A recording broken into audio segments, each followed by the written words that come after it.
نبی له راشد خان څخه سخت غچ واخیست. سلامونه ګرانو دوستانو، هیله لرم چې روغ او جوړ به وئ.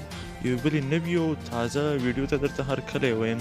ګرانو دوستانو، نن د شپږیزې ټورنمنټ چانې لیګ پایلوبه وه. اتلانو د شپږیزې لیګ اتلولي یوړه. هغه کسانو چې اتلولي ویوړه هغه د میساینک اتلان وو. د شپږیزې کرکټ لیګ شپږم پړاو چې د اکتوبر په اوومه نیټه د دوشنبې په ورځ پیل شوی و، اتلولي یې د اکتوبر په 18مه نیټه د جمعې په ورځ میساینک اتلانو لوبډلې وګټله. د 2019 میلادي کال د شپږیزې لیګ لومړی پړاو لوبه کې دوه لوبډلې امونهنګان او بوس ساتونکي لوبډلې بهر شوې. دوهم پړاو یا پلی آف سیالیو ته سپین غر پړانګان، کابل بازان، میساینک او بند امیر ښاماران ووتل. په دوهم پړاو کې هم سپین غر پړانګان او کابل بازان لوبډلې بهر شوې. بند امیر ښاماران او میساینک اتلانو پایلوبې ته لار پیدا کړه. پایلوبه د جمعې په ورځ محمد نبي اساخیل په 4 وکټو وګټله. ټاس محمد نبي اساخیل وګاټه او توپ اچونه یې وکړه.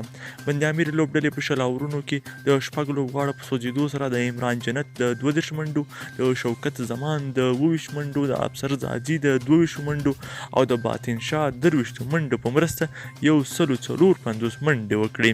نوین الحق د میساینک لوبډلې لپاره 3 وکټې واخیستې.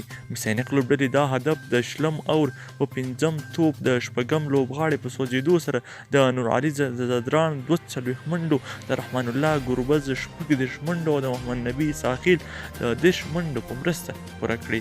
لومړی اوپننګ د دوی د میساینک لوبډلې ډیر ښه روان و، خو کله چې د اوپننګ ماته او هغه نه وروسته محمد نبي راغی او دوی دغه وکټې لاړې، نو میساینک باندې زیات پریشر و. د لوبې اتلولي میساینک لوبډلې واخیسته. دا شپږم پړاو شپږیزه لیګ و چې په خورا شانداره ډول په کابل کې ترسره شو. دې لیګ ته نن ورځ خورا له لرې ولایتونو څخه نجونې، هلکان، مشران او داسې سپین ږیري راغلي وو. شپږیزه لیګ د کرکټ بورډ لخوا په 2013 میلادي کال کې تاسیس شوی دی، چې 2013 کال کې سپین پړانګانو، 2014 میلادي کال کې میساینک اتلانو، په 2015 کال کې بیا سپین غر پړانګانو، په 2014 کال کې کابل بازانو، په 2017 میلادي کال کې بند امیر ښامارانو او 2019 همدا دی چې میساینک اتلانو یې دغه اتلولي وګټله. د 2020 کال کې به د دې لیګ 9م پړاو کیږي چې میساینک اتلان به له خپلې اتلولۍ د دفاع هڅې کوي.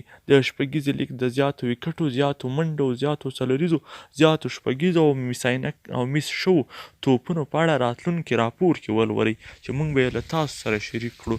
له توجه څخه مو نړۍ مننه. له ملګرو سره ویډیو شیر او زموږ چینل سره سبسکرایب کړئ.